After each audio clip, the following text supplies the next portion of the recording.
মোরা জিতবো, মোরা জানি মোরা স্টার বাড়তি লাগাইছি। অসাধারণ লেগেছে, একটা টান টান যে উত্তেজনা রিশাদ হোসেন মারতে হার্টবিট আবার ফিরা পাইছি। মাঝে মাঝে হোপ ভেঙে যাচ্ছিল যে বরিশাল জিতবে কিনা, বাট লাস্টে আমরা দেখলাম যে বরিশাল জিতছে।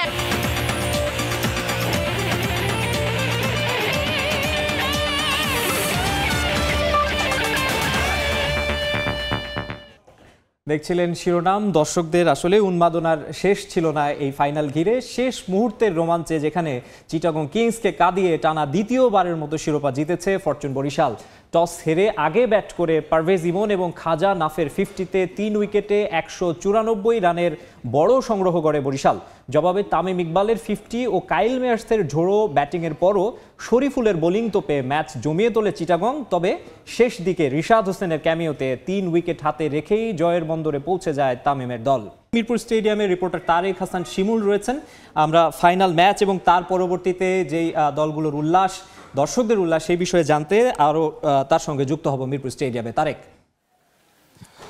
আরও একবার বিপিএল এর শিরোপা কিন্তু উঠেছে লঞ্চে, এবং এর আগের বার যখন ঘোষণা দিয়েছিল যে চ্যাম্পিয়ন হওয়ার পর লঞ্চে যাবে, সেটা হয়নি। তবে এবার কিন্তু মনে হচ্ছে যে এই শিরোপা নিয়ে লঞ্চেই বরিশালের সাথে, বরিশালবাসীর সাথে শিরোপা উদযাপন করবে যিনি বরিশালের মালিক। তিনি অক্লান্ত পরিশ্রম করেন দলকে নিয়ে, এবং কি সবসময় আমরা দেখি তার যে ইতিবাচক মন মানসিকতা, এবং কি দলের উপর কোনো ধরনের হস্তক্ষেপ ছাড়া দলকে পরিচালনা করা, এবং সেটার কিন্তু সুফল পেয়েছে। তামিম ইকবালের কথা বলতে হয়, অধিনায়ক হিসেবে তিনি দুর্দান্ত করেছেন।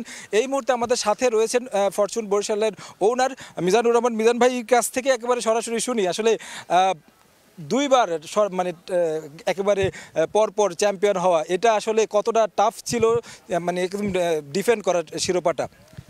ধন্যবাদ সময় টিভি এবং সকল দর্শকদেরকে, এবং ধন্যবাদ জানাচ্ছি আমাদের সাপোর্টারদেরকে, স্পেশালি টুডে যে ক্রাউড ছিল তারা ফ্যান্টাস্টিক ছিল। অলমোস্ট 80 to 90% ক্রাউড ছিল আমাদের পক্ষে। অ্যান্ড আমাদের সাফল্যের পিছনে আসলে গল্পটাই হচ্ছে তামিম ইকবাল, মুশফিক, মোহাম্মদ রিয়াদ। তিনজন আসলে মানে দলটাকে এমনভাবে জেলিং করে রাখে, যার জেলিংয়ের ফলে দেখেন আমাকে হস্তক্ষেপ তো দূরে থাক, আমার ওর ধারা কাছে যাওয়া লাগে না, অটোমেটিক্যালি করে নেয়। আমি আপনাদেরকে একটু গল্প বলেছিলাম যে আজকের 11টা আমি জেনেছি 6:25-এ। So I even don't think that's আমার 11 জানার দরকার আছে। তারা কনফিডেন্ট ছিল যে আমরা আল্লাহর রহমতে যে 11 নিয়ে গত বছর জিতেছি সেই 11ই খেলবো। ইভেন জেমিনিশম মানে দলে চান্স পাইনি। So that the reason we are winning, this is the main motto. Last মোমেন্টে যখন ম্যাচটা অনেকটা মানে নবী যখন আউট হয়ে গেছিল, তখন সিচুয়েশনটা কেমন ছিল? অ্যাজ এ ওনার কিংবা ড্রেসিং রুমের পাশেই ছিলেন আপনি, কি অবস্থা চলছিল? দেখেন, I have a real faith on রিশাদকে যদি আপনি 10টা বল খেলতে দেন, he can bring this match back, no problem. So Rishad was there, so I was not worried about, but আমি আল্লাহর কাছে শুধু দোয়া করতেছিলাম, নাথিং এলস। T20 ম্যাচে অনেক কিছু হয়ে যেতে পারে, বাট ওইটা যেন না হয় এই জন্যই আল্লাহর কাছে শুধু দোয়া করতে চাচ্ছিলাম যে আল্লাহ যেন আমাদেরকে চ্যাম্পিয়ন করে। আমরা অনেক কষ্ট করেছি, কষ্টের রেজাল্টটা যেন আমরা পাই। একেবারে বলা চলে যে জাতীয় দল নিয়ে আসলে এবার আপনারা বিপিএল খেলেছেন, কতটা টাফ ছিল সিনিয়র ক্রিকেটারদেরকে আসলে নিয়ে ম্যাচ মানে টিম পরিচালনা করা? সিনিয়র ক্রিকেটারদের নিয়ে ম্যাচ পরিচালনা করা সবচেয়ে বড় ইজি জব, কারণ তারা জানে কি করতে হবে কি করতে হবে না, কোনটা করলে খারাপ হবে কোনটা করলে খারাপ হবে না। সো আই ওয়াজ ভেরি মানে আমি কনভিন্সিং, আমার কোনো কাজ করতেই হয় না, অলমোস্ট তারা করে দিয়েছে। আর সবাই মনে করে যে অতি সন্ন্যাসীতে গাজন নষ্ট, this is not true. At least the প্লেয়ারদের ক্ষেত্রে এটা ট্রু না, এটা আরও ভালো, এবং সবাই ডিসকাস করে কাকে খেলানো দরকার কাকে খেলানো দরকার না, এই কাজটি করে নেয়। So I am really happy with my team, and আমি বিশ্বাস করি আমরা নেক্সট ইয়ারে যদি সবাই অ্যাভেলেবেল থাকে, আমি ট্রাই করব আমার সর্বোচ্চটা যে আমাদের এই টিমটাকে আমি যতটা রাখা যায়, আমি তো সব রাখতে হয়তো পারবো না অ্যাজ পার দ্য ল অনুযায়ী, আমি যতটুকু রাখা যায় I will do my level best to keep it. এটা জাতীয় দল আপনি বলতে পারেন না, more than the national team, because I have a very big name in the team. Karl Mayers is there, Jimmy Nisham is there, Shaheen Shah Afridi is there, a lot of good players is there.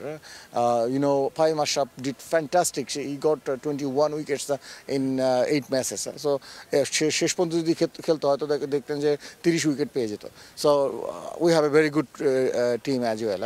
Team অপেক্ষা করছে আপনার জন্য, ছেড়ে দেবো। Just দুটো question, লঞ্চে যাবে কিনা ট্রফি, বরিশালবাসীর উদ্দেশ্যে কি বলবেন? আরেকটা হচ্ছে টিমের জন্য আপনার কি ঘোষণা থাকছে?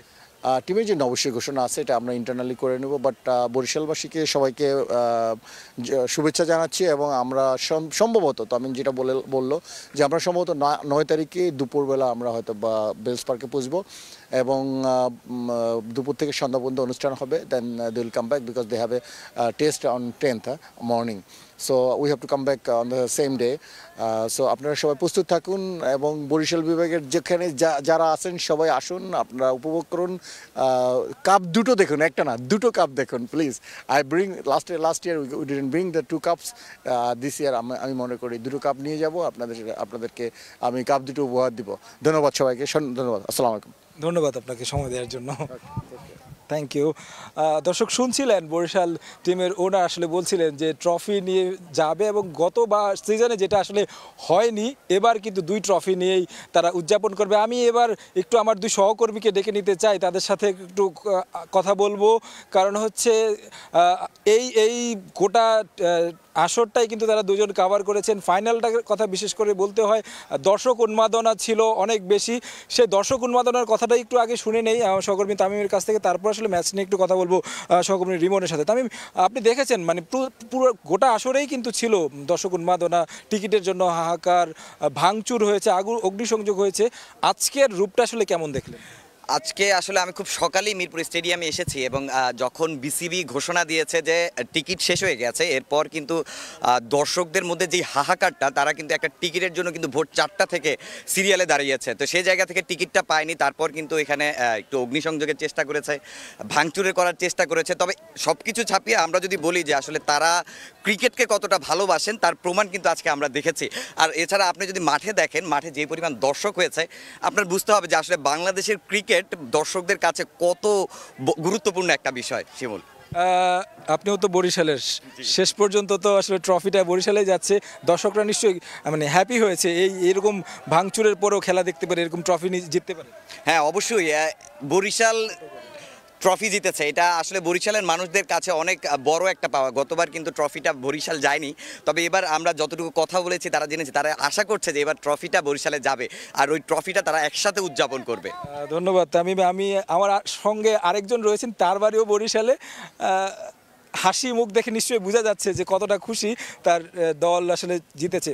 ওভারঅল যদি বরিশালের কথাও বা ধরে যদি গোটা টুর্নামেন্টের কথা বলি, পারফরমেন্সটাকে আসলে কীভাবে দেখবেন লোকাল ক্রিকেটারদের? ধন্যবাদ শিমুল। আসলে বাড়ি কোথায় সেটা বলার সুযোগ নেই, সবচাইতে বড় বিষয় হচ্ছে বাংলাদেশের ক্রিকেটাররা ভালো খেলেছে। এবারের বিপিএল যদি বলি অনেক নেতিবাচক বিষয় আমরা দেখেছি, তবে ইতিবাচক যেটা বিষয় হচ্ছে সামনে চ্যাম্পিয়ন্স ট্রফি, জাতীয় দলের ক্রিকেটার রান পেয়েছে।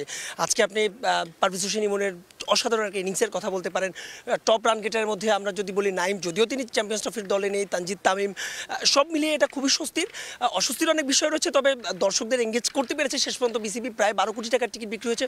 সব মিলিয়ে ইতিবাচক অনেক কিছু অবশ্যই এই টুর্নামেন্ট থেকে পাওয়ার আছে।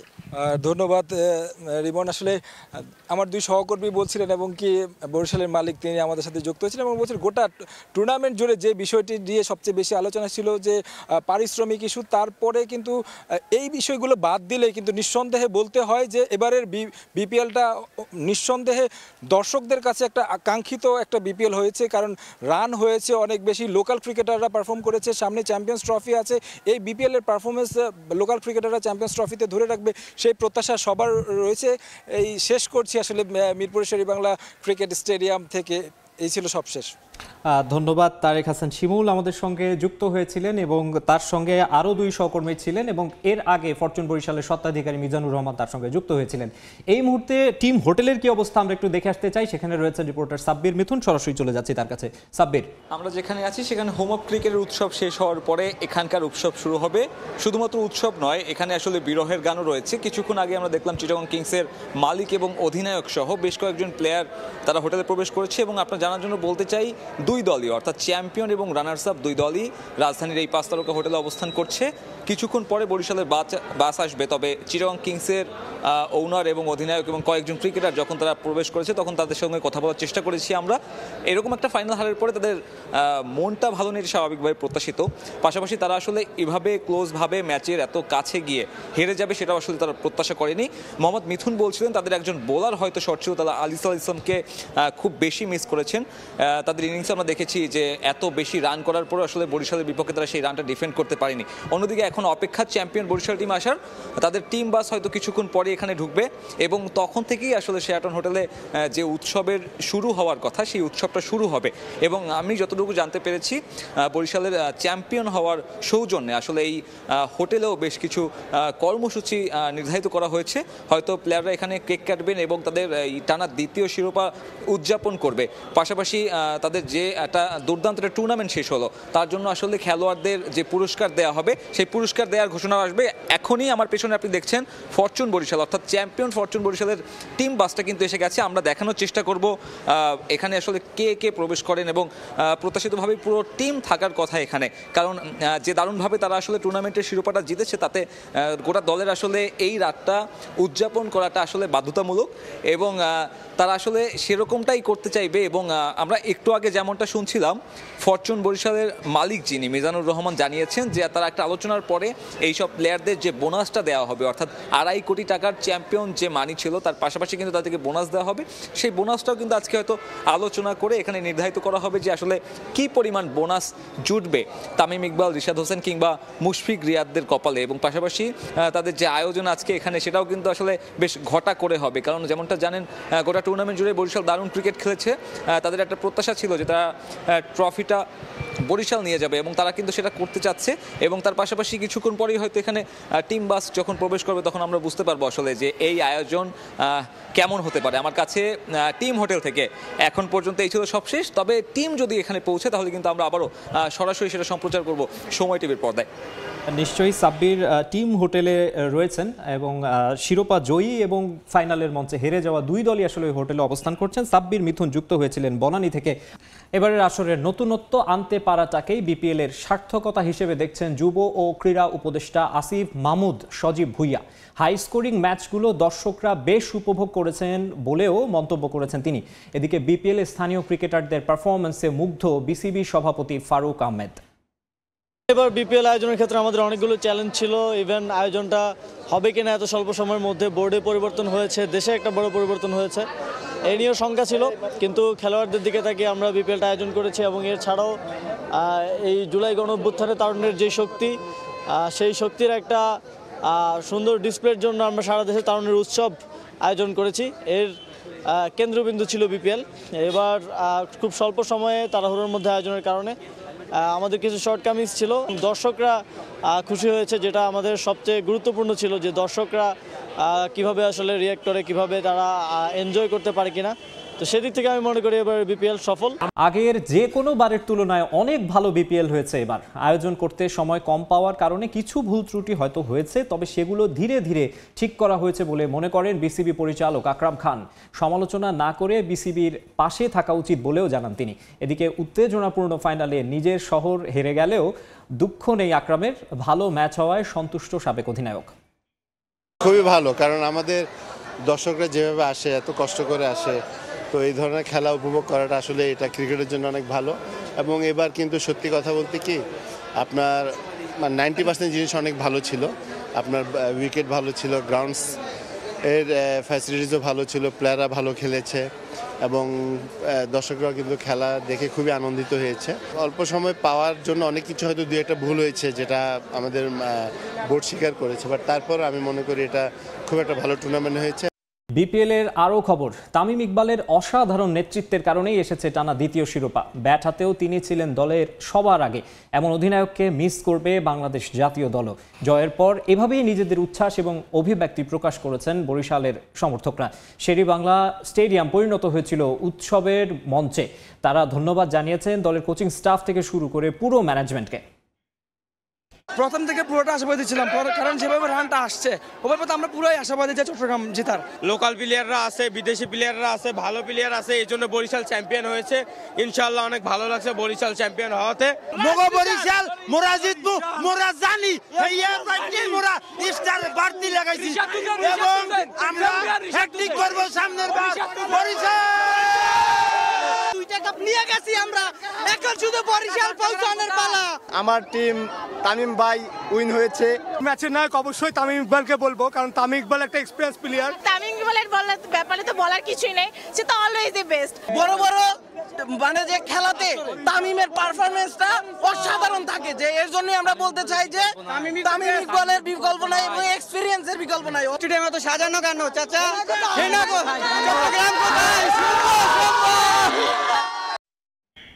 বিপিএলের শিরোপা জয়ে উৎসবের নগরী এখন বরিশাল। নগরীর রাস্তাঘাটে উল্লাসে মাতোয়ারা সমর্থকরা। আগামী আসরে হ্যাটট্রিক শিরোপা জিততে ফ্র্যাঞ্চাইজি কর্তৃপক্ষের কাছে আরও ভালো দল গড়ার তাগিদ জানিয়েছেন সবাই।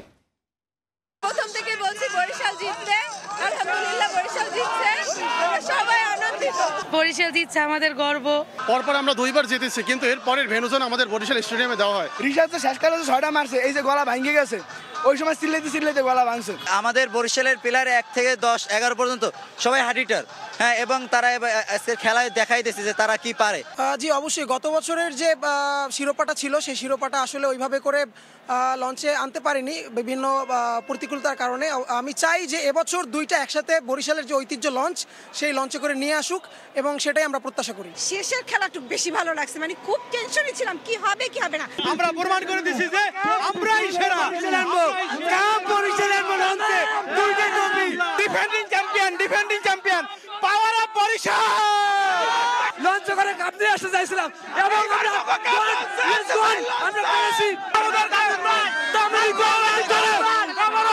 পেরেছি। চড়া মূল্যে বিপিএল ফাইনালের টিকিট কিনেও মাঠে প্রবেশ করতে না পারার অভিযোগ তুলেছেন অনেক সমর্থক। ছিল কালোবাজারির দৌরাত্ম্য, অনেকে কালোবাজারি থেকে জাল টিকিট কিনে ঠকেছেন, যে কারণে গেট থেকে ফিরিয়ে দেওয়া হয়েছে ওই দর্শকদের। আইনশৃঙ্খলা বাহিনীর সামনেই টিকিট বিক্রি করেছেন কালোবাজারিরা। কয়টা আছে ভাই? আছে 5-7টা আছে। কই থেকে টিকিট এগুলো ম্যানেজ করছেন? আমাকে কাউন্টারেতে নিছে। কাউন্টারেতে নিছে। কয় টাকা করে বিক্রি করেন একটা? 600-700 করে বেশি। কত টাকাটা 600-700 করে বেচেন? 500 টাকা 400 টাকা। আপনারা কয়জন আছেন কাজ করে? অনেক লোক আছে স্যার। বিপিএল ফাইনালের টিকিট নিয়ে বুথে যখন মারামারি অবস্থা, তখন এভাবে গেটের সামনে প্রকাশ্যে টিকিট বিক্রি করছেন কালোবাজারিরা, যেন দেখার কেউ নেই। মাসুদ নামের এই কালোবাজারি এর আগেও এমন কাজ করেছেন। প্রতারণা এখানেই শেষ নয়। অনেকে কালোবাজারি থেকে টিকিট কিনেছেন, কিন্তু গেটে ডিজিটাল স্ক্যানারে ধরা পড়ে তা জাল টিকিট, যে কারণে অধিক মূল্যে টিকিট ক্রয় করেও ফাইনাল দেখা থেকে বঞ্চিত এই সমর্থক। আজকাল ম্যাচের টিকিট আমি নিয়ে দিছি, এরা করে কন্ট্যাক্ট করে দেখি কি এটা রং। স্ক্যান করে দেখছে যে আমার টিকিট জাল, তারপর ভাই আমাকে আর ঢুকতে দেয় নাই। যাদের কাছে টিকিট দেওয়ার মানে নেতৃত্বে আছে, যারা টিকিট সাপ্লাই করে, তারা একজনে কিভাবে একজনের হাতে 35টা টিকিট দেয়। টিকিট দেওয়ার কথা বলে এক কালোবাজারি নিয়েছেন 15,000 টাকা। টিকিট দূরে থাক, প্রাপ্য অর্থও ফেরত পাননি তারা। 3000 টাকা করে পার টিকিট নিছে, যে আমাদের 1 নম্বর গেট থেকে ঢুকাইয়া খেলা দেখাবে। তো আমরা 5 জনে টিকিট কাটছি 15,000 টাকা দিয়ে, কিন্তু সে ভিতরে গেছে টিকিট আনতে, আমাদের গেটের সামনে 2 ঘন্টা ধরে দাঁড়াই রাখছে, কিন্তু কোনো লোক আসতেছে না। অভিযোগ আছে আরও, অনেকে টিকিট কিনেও প্রবেশ করতে পারেননি স্টেডিয়ামে। গেট বন্ধ থাকায় হাতে টিকিট থাকলেও অনেক দর্শককে বাড়ি ফিরতে হয় খেলা না দেখেই। আমার 4 নম্বর গেট, আমি 4 নম্বর গেছি, 4 নম্বর ক্লোজ, 5 নম্বর গেছি, 5 নম্বর ক্লোজ, তারপর 1 নম্বর পাঠাইছে, এখনো ঢুকতে দিতেছে না। এখন ঢুকতে পারতেছি না, কিন্তু 2টা বিদেশি নাগরিক আসছে, ওদেরকে ঠিকই ঢুকতে দিছে। আমরা দেশের নাগরিক হয়ে ঢুকতে পারলাম না কেন? তারেক হাসান শিমুল, সময় সংবাদ, ঢাকা। ইউরোপীয় ক্লাব ফুটবল প্রসঙ্গ।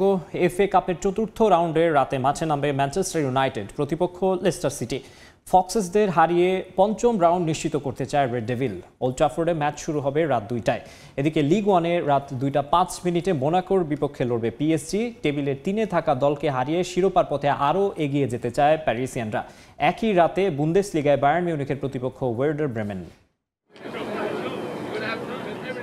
জানুয়ারিতে সবশেষ ব্রাইটনের কাছে হারের পর টানা 5 ম্যাচে জয় পেয়েছে ম্যানচেস্টার ইউনাইটেড। একে একে রেড ডেভিলদের কাছে ধরাশায়ী হয়েছে রেঞ্জার্স, ফুলহ্যাম, বুখারেস্ট, সবশেষ ক্রিস্টাল প্যালেস। টানা 4 জয়ে আত্মবিশ্বাস আর স্বস্তির বাতাস আপাতত বইছে ম্যানচেস্টার ইউনাইটেড শিবিরে। মৌসুম জুড়েই মিশ্র সময় পার করা রেড ডেভিলদের সামনে এবার প্রিয় আসর এফএ কাপ। গেল মৌসুমে এফএ কাপে নিজেদের 13তম শিরোপা জয় করেছিল ইউনাইটেড। ওয়েম্বলির সে ফাইনালে তাদের দাপটে চূর্ণ হয়েছিল সে সময় উঠতে থাকা ম্যানচেস্টার সিটি। নিজেদের প্রিয় আসর নিয়ে সতর্ক রেড ডেভিল। 4র্থ রাউন্ডে ইউনাইটেডের সামনে চ্যালেঞ্জ লেস্টার সিটির। ইপিএলে অবনমন অঞ্চলে আছে ফক্সেস। 24 ম্যাচে মাত্র 17 পয়েন্ট তাদের দখলে। সমান ম্যাচে 29 পয়েন্ট নিয়ে আমরিমের ইউনাইটেড আছে 13তম স্থানে।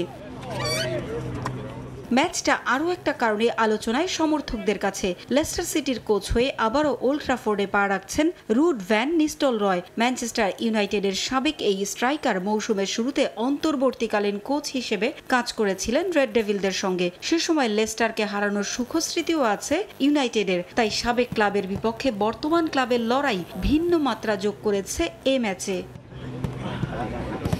লেস্টার সিটির ম্যাচের আগে বড় দুঃসংবাদ ম্যানচেস্টার ইউনাইটেডে ক্রিস্টাল প্যালেসের বিপক্ষে খেলা ম্যাচে এসিএল ইনজুরিতে পড়েন লিসান্দ্রো মার্তিনেজ। ইনজুরিতে লম্বা সময়ের জন্য মাঠের বাইরে চলে গেছেন এই আর্জেন্টাইন। পুনর্বাসনের মধ্যেই আবারও ইনজুরিতে পড়া লুকশো থাকবেন সাইড বেঞ্চে। অভিষেকের অপেক্ষায় আছেন জানুয়ারিতে দলে যোগ দেয়া প্যাট্রিক ডর্গু।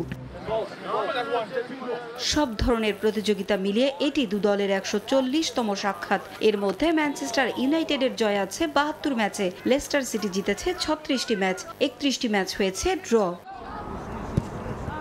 এদিকে পার্ক দে প্রিন্সেসের লিগ শিরোপা নিজেদের আরও কাছে আনতে মাঠে নামবে পিএসজি। তাদের সামনে টেবিলের 3-এ থাকা মোনাকো 20 ম্যাচে 50 পয়েন্ট নিয়ে শিরোপা প্রায় দখলে নিয়ে রেখেছে প্যারিসিয়ানরা। নিজেদের মাঠে মোনাকোকে কোনো সুযোগ দিতে চায় না প্যারিস সেন্ট জার্মেই। পিএসজির মতো বুন্দেসলিগায় এবার একক আধিপত্য বায়ার্ন মিউনিখের। 20 ম্যাচ শেষে 51 পয়েন্ট নিয়ে শিরোপার স্বপ্ন দেখছে তারা। ওয়েডার ব্রেমেনকে হারিয়ে সে পথ আরো মজবুত করার লক্ষ্য ভিনসেন্ট কোম্পানির দলের। গেল মৌসুমের ভুল এবার আর করতে চায় না রেকর্ড চ্যাম্পিয়নরা, তাই তো প্রতিটি ম্যাচই ফাইনালের মতো গুরুত্বপূর্ণ ভিনসেন্ট কোম্পানির কাছে। পারভিন আক্তার, সময় সংবাদ। দেশ স্বৈরাচার মুক্ত হলেও ক্রীড়া অঙ্গন এখনও তার প্রভাব মুক্ত হতে পারেনি। ক্রীড়া মন্ত্রণালয় থেকে শুরু করে জাতীয় ক্রীড়া পরিষদে এখনও স্বৈরাচারের অনুসারীরা অবাধে বিচরণ করছে। দেশের ক্রীড়াঙ্গনকে এদের হাত থেকে মুক্ত করতে হবে। জিয়া আন্তঃথানা ফুটবল টুর্নামেন্টের ম্যাচ দেখতে গিয়ে এসব মন্তব্য করেন ঢাকা মহানগর উত্তর বিএনপির আহ্বায়ক এবং বাংলাদেশ জাতীয় ফুটবল দলের সাবেক অধিনায়ক আমিনুল হক। সকালে শ্যামলী মাঠে জিয়া আন্তঃথানা ফুটবল টুর্নামেন্টে ভাসানটেক থানা বনাম শেরে বাংলা থানার মধ্যকার ম্যাচ অনুষ্ঠিত হয়। এতে স্থানীয় বিএনপির নেতাকর্মীরা ছাড়াও উপস্থিত ছিলেন ঢাকা মহানগর উত্তর বিএনপির সদস্য সচিব মোস্তফা জামান। ম্যাচ দেখতে মাঠে ছিল দর্শকদের ঢল। ম্যাচের শুরুতে বক্তব্য দিতে গিয়ে ক্রীড়াঙ্গনের নানা দিক নিয়ে কথা বলেন আমিনুল হক। তিনি এ সময় সাবেক সরকারের নানা কার্যক্রমের সমালোচনা করে বলেন, দেশের ক্রীড়াঙ্গনেও স্বজনপ্রীতি করে যোগ্যদের সুযোগ দেয়নি ফ্যাসিবাদীরা। বাংলাদেশ আমাদের সেই কামিনী আন্তঃথানা ফুটবল টুর্নামেন্ট 2025 কৌশল অবলম্বন করা হচ্ছে মুহূর্তে। আমরা চাই বাংলাদেশের ক্রীড়াঙ্গনে যাতে একটি সুস্থ ধারার পরিবেশ তৈরি হয় এবং বাংলাদেশের যারা ক্রীড়াঙ্গনে যারা মাঠের ক্রীড়া সংগঠক যারা এদেশের বাংলাদেশের খেলোয়াড় তৈরির কারিগর সেই মানুষগুলোকে নিয়ে আমরা বাংলাদেশের ক্রীড়াঙ্গন নতুনভাবে ঢেলে সাজাতে চাই। আমরা চাই ক্লাবগুলো থেকে যাতে দলীয়করণ মুক্ত করা হয়। Transform your health, transform Bangladesh এই প্রতিপাদ্যকে সামনে রেখে চট্টগ্রামে আয়োজন করা হয়েছে ম্যারাথন প্রতিযোগিতা। 7.5 কিলোমিটার ম্যারাথন দৌড়ে অংশ নেন 250 প্রতিযোগী। চট্টগ্রাম থেকে বিস্তারিত জানিয়েছেন পার্থপ্রতিম বিশ্বাস। তখনও ভোরের আলো ঠিকভাবে ফোটেনি, কিন্তু নির্ধারিত সময়েই এম এ আজিজ স্টেডিয়ামের দক্ষিণ গেটের অফিসার্স ক্লাবের সামনে থেকে এভাবে একসাথে দৌড় শুরু করে বিভিন্ন বয়সী দৌড়বিদরা। 7.5 কিলোমিটার রানিং ট্র্যাকের উদ্দেশ্যে এই দৌড় শুরু করেন তারা।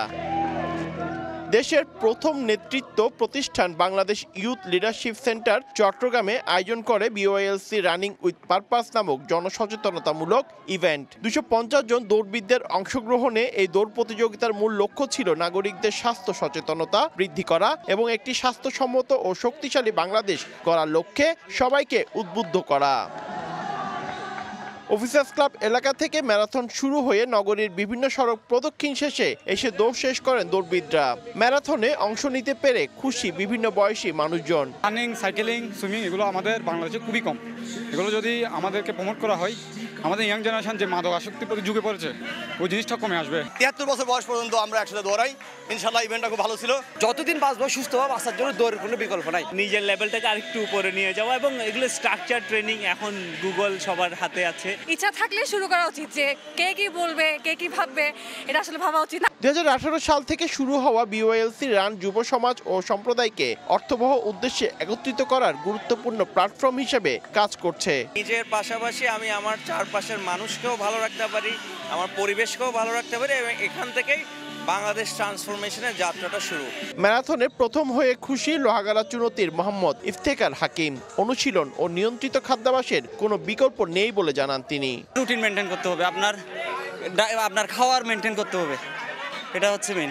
ম্যারাথনে মিডিয়া পার্টনার হিসেবে ছিল সময় টেলিভিশন। পার্থ প্রতিম বিশ্বাস, সময় সংবাদ, চট্টগ্রাম। বিবাহ বন্ধনে আবদ্ধ হলেন বাংলাদেশ নারী ফুটবল দলের খেলোয়াড় আখি খাতুন।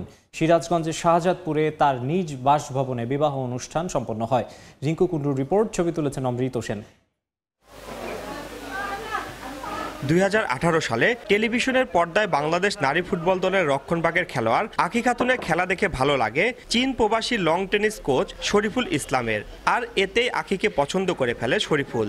এরপর 2021 সালে মাঠে বসে আখির খেলা দেখতে চীন থেকে দেশে আসে শরীফুল। তারপর থেকেই সামাজিক যোগাযোগ মাধ্যমে তাদের যোগাযোগ শুরু হয়। ধীরে ধীরে ঘনিষ্ঠ সম্পর্ক গড়ে ওঠে উভয়ের মধ্যে। দুজনেই বিয়ের সিদ্ধান্ত নিয়ে পরিবারকে জানান। দুই পরিবারের সম্মতিতে অবশেষে পূর্ণতা পেল তাদের সম্পর্ক। পছন্দের মানুষকে জীবনসঙ্গী হিসেবে পেয়ে খুশি হওয়ার পাশাপাশি সকলের কাছে দোয়া চাইলেন এই নবদম্পতি। 2021 সালে আখির একটা ম্যাচ হয়, ইন্টারন্যাশনাল ম্যাচ। তো আমি চায়না থেকে আসি আখির খেলা দেখতে। তারপর থেকে ওকে অনেক ভালো লাগে। তারপরে বাসায় জানাই যে আমার ভালো লাগে বা আমরা একসাথে থাকতে চাই। আমরা দুজনেই বিকেএসপির সাবেক স্টুডেন্ট, তো আমি হচ্ছে ওর জুনিয়র। তো আসলে বিকেএসপি থেকে আমাদের সম্পর্কটা না, আমাদের আসলে আমি যখন ক্যাম্পে ছিলাম তো তখন হচ্ছে চায়নাতে ছিল। তো চায়না থেকে আসলে আমার ডিরেক্ট খেলা দেখতে আসছিল স্টেডিয়ামে বসে। তো তখন কিছু আসলে ওভাবে বলতে পারে নাই, অবশেষে সাকসেস হয়েছে। এদিকে বিয়ের পরও খেলা চালিয়ে যাওয়ার কথা জানায় বাংলাদেশ নারী ফুটবল দলের সাবেক এই ডিফেন্ডার। সেই সাথে বর্তমানে নারী ফুটবল দলের যে সমস্যা চলছে তা সবাইকে একসাথে বসে সমাধানের আহ্বান জানান আখি। রাগারাগি না করে সবাই আসলে সামনে যেহেতু অনেক ম্যাচ আছে, মাঠে ফেরাটাই আমার মনে হয় বেটার। নিজেদের মধ্যে ঝামেলা মিটিয়ে আমার মনে হয় যে মাঠে ফেরাটাই বেটার, কারণ ট্রেনিং প্লেয়ারদের জন্য অবশ্যই মাস্ট বি দরকার। আখি হয়ে ওঠার পিছনে যাদের সবচেয়ে বেশি অবদান সেই বাবা মা ও শিক্ষক তার জীবনের নতুন অধ্যায়ের শুরুতে সকলের কাছে দোয়া চাইলেন। আমি খুবই আনন্দিত, দেশবাসীর কাছে আমি দোয়া চাই ও যেন আরো ভালো কিছু করতে পারে। পালন করে বিয়ে দিয়ে পরের ঘরে দিয়ে দেব। ও তো এখন সারা বিশ্ব গেছে না, এখন এই জীবনটা জানি ও আরো ভালোভাবে সুন্দরভাবে সুখে শান্তিতে কাটাতে পারে। পাশাপাশি যে পেশায় আছে এখন সে কিন্তু চায়নাতে একটা ছোট ছোট ক্ষুদ্র মেয়েদের জন্য একটা কোচের দায়িত্ব আছে। বর চীন প্রবাসী শরীফুল ইসলামের বাড়ি রাজশাহী রাতপাড়া এলাকায়। সে বর্তমানে চীনের HGA ক্লাবে কোচ হিসাবে কর্মরত আছে, আর আখি খেলছেন চায়নার সকর্স ওয়ার্ল্ড ক্লাবে। রিঙ্কু কুন্ডু, সময় সংবাদ, সিরাজগঞ্জ। এই ছিল খেলার সময়ের এখনকার আয়োজনে, সঙ্গেই থাকুন সময়।